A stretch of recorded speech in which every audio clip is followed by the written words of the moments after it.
कहानी के शुरू में हम एक आदमी को देखते हैं। अपने चेहरे को ढका हुआ था और एक आदमी को बांधा हुआ था। वो अपनी बंदूक की गोलियां निकालकर उस आदमी की जेब में डाल देता है और बंदूक अपने पास रख लेता है। फिर उस आदमी के सीने पर एक अजीब डिवाइस लगाता है जिसके रिमोट को भी उसने अपने पास रख लिया था। उस आदमी से कहता है कि तुमने मेरे लिए कोई रास्ता नहीं छोड़ा। उसको चाकू से जख्मी करके वहाँ से चला जाता है। हम उसकी डिवाइस पर एक अजीब मैसेज और उसके चीखने चिल्लाने की आवाजों को सुनते हैं। इसके बाद सीन शिफ्ट होता है कुछ दोस्तों पर जो अपनी पढ़ाई पूरी करके जंगल में कैंपिंग करने आए हुए थे। यहाँ पर सब दोस्तों में कैटो जो सबसे ज्यादा बिगड़ा हुआ था। वही कैटो का दोस्त जो उसके उल्ट था, बिल्कुल सीधा। पर उसकी दोस्त ऐसी थी जो बेचारे पर हमेशा शक करती रहती थी कि उसका चक्कर किसी और लड़की के साथ है। हम यहाँ पर उनकी बातों में सबकी गहरी दोस्ती देखते हैं। इनके ग्रुप में एरिन थी जो सबसे ज्यादा मासूम थी और सबसे अलग रहा करती थी। जब एरिन बाथरूम के लिए झाड़ियों में जाती है, वही आदमी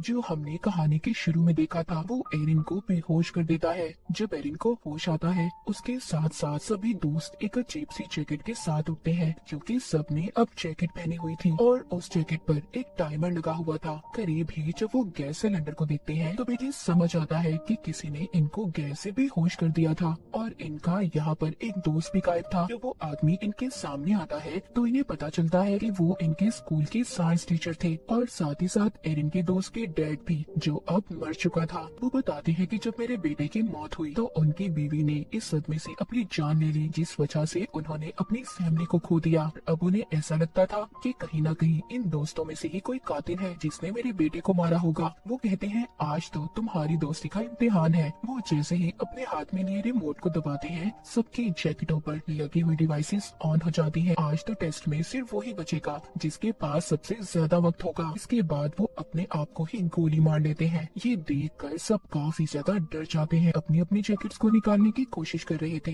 पर वो निकलने का नाम नहीं ले रही थी। उन्हें समझ नहीं आ रही थी कि आखिर टाइम के खत्म होते ही होगा क्या। वो देखते हैं किसी की डिवाइस में बहुत ज्यादा टाइम था और किसी के पास बहुत कम। उनकी सबसे बड़ी परेशानी ये थी कि दूर दूर तक उनके लिए कोई मदद नहीं थी और इनके टीचर ने सबके फोन्स को भी तोड़ दिया था। अब उन्हें समझ नहीं आती कि वो सच में एक बड़ी मुसीबत में है। एक दूसरे से लड़ने लगते हैं पर अभी भी कुछ को ये मजाक लग रहा था। जब ये आगे जाते हैं तो इनको अपना दोस्त बॉबी मिलता है जो एक पेड़ से लटका हुआ था। बॉबी की दोस्त उसको आजाद करने के लिए आगे बढ़ने वाली थी। तभी दूसरी दोस्त कहती है हो सकता है ये चाल बॉबी की हो, हमें यहाँ पर फंसाने की, क्योंकि इसने हमें यहाँ पर बुलाया था। ये जरूर उस टीचर के साथ मिला हुआ है। ये सब सुनकर कुछ दोस्त बॉबी को छुड़ाने के हक में नहीं थे पर बॉबी उनसे बार बार कह रहा था कि प्लीज मेरी मदद करो। वो कहता है मैंने तुम सबसे अपनी एक बड़ी बीमारी को छुपाया था जो उस टीचर को पता चल गई थी। वो मुझको ब्लैकमेल करते थे, मेरे पास कोई और रास्ता नहीं था, इसलिए मैं तुम सबको यहाँ पर लाया। पर मुझे उनके इस प्लान के बारे में कुछ पता नहीं था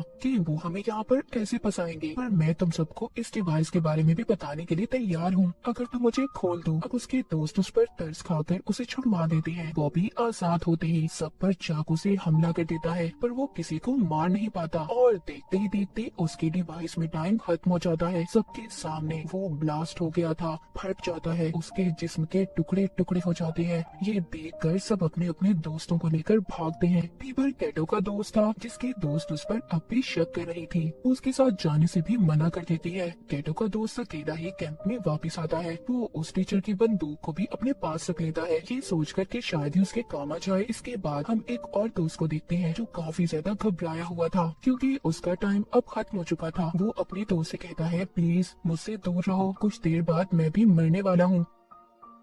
पर तभी जब इसकी एक और दोस्त इनके पास आ रही थी तो ये गलती से उस पर फ्लैशलाइट से हमला कर देता है जिससे फौरन ही उस लड़की की जान चली गई थी। पर होता कुछ ऐसा है कि उस लड़की के पास जो टाइम बचा था वो सारा इस लड़के को मिल गया था। वो बहुत परेशान हो गया था। इनकी एक सहीन दोस्त कहती है जिसको अब सब कुछ समझ आ गया था, हमारे डिवाइसेस में कुछ ऐसे सेंसर्स हैं जो इंसान मारेगा तो उसका सारा वक्त दूसरे इंसान को मिल जाएगा, बिल्कुल पबजी की तरह, हथियारों की बजाय बचा हुआ वक्त। दूसरे इंसान को ट्रांसफर हो जाएगा। उस टीचर ने जानबूझकर ये सब किया था कि सब एक दूसरे की जान ले सके। अपनी जान बचाने के लिए सब सुनने के बाद सारे दोस्त एक दूसरे के दुश्मन बन गए थे, क्योंकि सबको अपनी जान प्यारी थी। दूर खड़ी एक दोस्त भी इनकी सारी बातें सुन रही थी, जो थोड़ी पागल थी। उसके चेहरे पर उसकी नीयत साफ नजर आ रही थी, क्योंकि उसका टाइम जो खत्म होने वाला था। वो एक लकड़ी का टुकड़ा उठाकर सब पर वार करने लगती है, पर सभी वहाँ से भाग गए थे। अब यहाँ पर नजर आता है सब दोस्तों का असली चेहरा। सभी एक दूसरे की जान के दुश्मन बन चुके थे। दो दोस्त जल्दी से दोबारा कैंप की तरफ भागते हैं, क्योंकि उनके पास अभी भी एक फोन था जो वो कैंप में ही छोड़ आए थे, मगर उसमें भी सिग्नल नहीं थे। इसीलिए ये फोन को लेकर ऊंचाई की तरफ भागते हैं। उधर एरिन को कैटो का दोस्त अपना पार्टनर बन जाने का कहता है और दोनों आगे मदद के लिए निकल पड़ते हैं। उधर दूसरी तरफ इनकी एक और दोस्त जो अपने शिकार की तलाश में थी, क्योंकि उसका टाइम खत्म होने वाला था। जब ये कैटो को अपने पास आते हुए देखती है तो उस पर हमला कर देती है। पर चालाक कैटो अपनी जान बचाने के लिए उस लड़की से कहता है, तुम कहती थी ना कि मेरा दोस्त तुम्हें धोखा दे रहा है, उसका चक्कर किसी और लड़के के साथ था। हाँ, वो कोई और नहीं बल्कि तुम्हारी बेस्ट फ्रेंड है, जो मुझे उसके फोन से पता चला। उस पागल लड़की को एक और मौका मिल गया था किसी की जान लेने का। ये अपने ही दोस्त के ऊपर चाकू से हमला कर देती है, पर वो दोस्त एक ही झटके में उसके ऊपर वार करके उसी को मार देती है। अब उस लड़की को भी गेम की समझ आ चुकी थी कि भले कैटो ने उसे मरवाने की कोशिश की, पर यही रास्ता है इस गेम में सरवाइव करने का, जिंदा रहने का।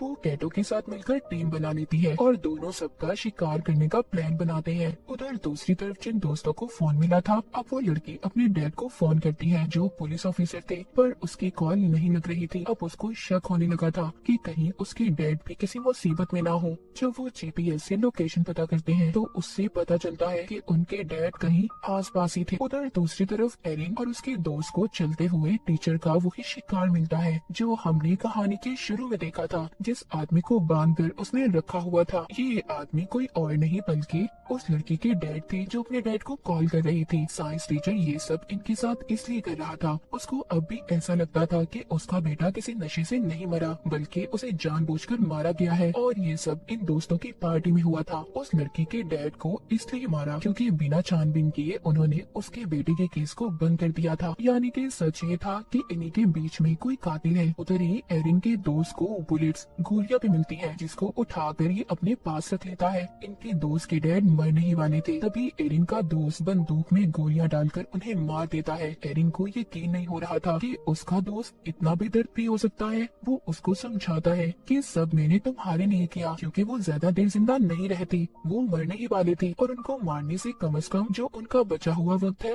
वो तुम्हें मिल गया। एरिन का दोस्त उसको बंदूक देकर कहता है, तुम इससे खुद को महफूज कर सकती हो, ये तुम्हारी हिफाजत के लिए है, क्योंकि जीने का हक है तुम्हें। और खुद वो कैटो की तलाश में निकल पड़ता है, क्योंकि उसे ऐसा लग रहा था कि साइंस टीचर के बेटे उनके दोस्त का कातिल कैटो है, क्योंकि उस दिन पार्टी में वो नशे वाली दवाई वही लाया था। अब एरिन अपनी उसी दोस्त से मिलती है और उसको उसके डैड के बारे में बताती है। ये सुनकर वो बहुत ज्यादा रो रही थी। एरिन कहती है, अभी हमारे पास रोने का वक्त नहीं है, हमें जल्दी रिमोट को ढूंढना होगा। वो इन दोनों को उस रिमोट को ढूंढने का कहती है और खुद कैटो के पास जाने का फैसला करती है कि उसकी जान खतरे में है। उधर कैटो को भी उसके दोस्त ने ढूंढ लिया था। इन दोनों की बहुत ही खतरनाक लड़ाई होती है। उस लड़ाई में कैटो ने अपने दोस्त को मार दिया था। फिर कैटो अपनी एक और दोस्त को मारने की कोशिश करता है और आखिर में कैटो ने उसकी बंदूक लेकर उसे भी मार दिया था। जिस दोस्त को उसने मारा था उसके पास सबसे ज्यादा टाइम था, जो सारा अब कैटो को मिल चुका था। लेकिन कैटो को तो इस गेम में जीतना था, वो अभी भी पास कहाँ आने वाला था। वो एक और दोस्त को मार देता है। कैटो अपने आखिरी शिकार की तलाश में था, जो एरिन और उसकी एक और दोस्त थी। जैसे ही उनके पास जाता है, एरिन की दोस्त इस पर बहुत चिल्लाती है कि उसने उनके सभी दोस्तों को मार दिया, पर वो इसकी तरह कातिल नहीं बनना चाहती थी, इसीलिए इसे चाकू से जख्मी करके भाग जाती है। पर भागते हुए वो सोचती है कि अगर कैटो भी मर गया फिर भी तो इस गेम में एक ही बचेगा, इसीलिए वो अब एरिन को मारने की कोशिश करती है और उसकी तरफ बंदूक कर लेती है। यहाँ पर कहानी का सच तो कुछ और था। एरिन की दोस्त उसको बताती है, उस लड़के से मुझे बहुत नफरत थी, वो स्कूल में हमेशा मेरे से ज्यादा नंबर लेता था और उसकी वजह से मुझे स्कॉलरशिप भी नहीं मिली। उस दिन मैंने उसकी ड्रिंक में दवाई मिलाई थी, पर मैं ये नहीं जानती थी कि वो सच में मर जाएगा और मैंने ही अपने डैड से कहकर उसके केस को बंद करवा दिया। वो एरिन को बंदूक देकर कहती है, मुझे मार दो, जिंदा रहने का हक सिर्फ तुम्हें है। पर एरिन ऐसा करना नहीं चाहती थी। तभी पीछे से कैटो आ जाता है और एरिन की दोस्त पर हमला करके उसे मार देता है। एरिन की दोस्त की जान उसकी गोद में निकलती है। कैटो के पास एरिन से कम वक्त था और अगर उसे जिंदा रहना था तो उसे जल्दी एरिन की जान लेनी होगी। लेकिन वो यहाँ पर ये भी जानता था कि एरिन के अंदर इतनी हिम्मत नहीं है। बार बार वो एरिन को गोली चलाने पर उकसा रहा था। एरिन बहुत सोचती है पर उसे नहीं मारती। उसकी टांगों पर गोली मार के उसके डिवाइस के हवाले छोड़ देती है। आखिर में कैटो भी ब्लास्ट होकर मर जाता है और एरिन इस गेम की विनर बन चुकी थी। उसने इस गेम को जीत लिया था। वो डिवाइस भी खुद ब खुद बंद हो जाती है। थोड़ी देर बाद सुबह हो गई थी। एरिन जंगल से बाहर निकलती है। उसको एक आदमी मिलता है जो अपनी गाड़ी पर था, पर एरिन का ऐसा हाल देखकर वो मदद करने से इनकार कर देता है। कहानी के आखिर में एरिन की हमें खतरनाक मुस्कुराहट को देखते हैं। इसी सस्पेंस के साथ ये कहानी यहीं पर खत्म हो जाती है।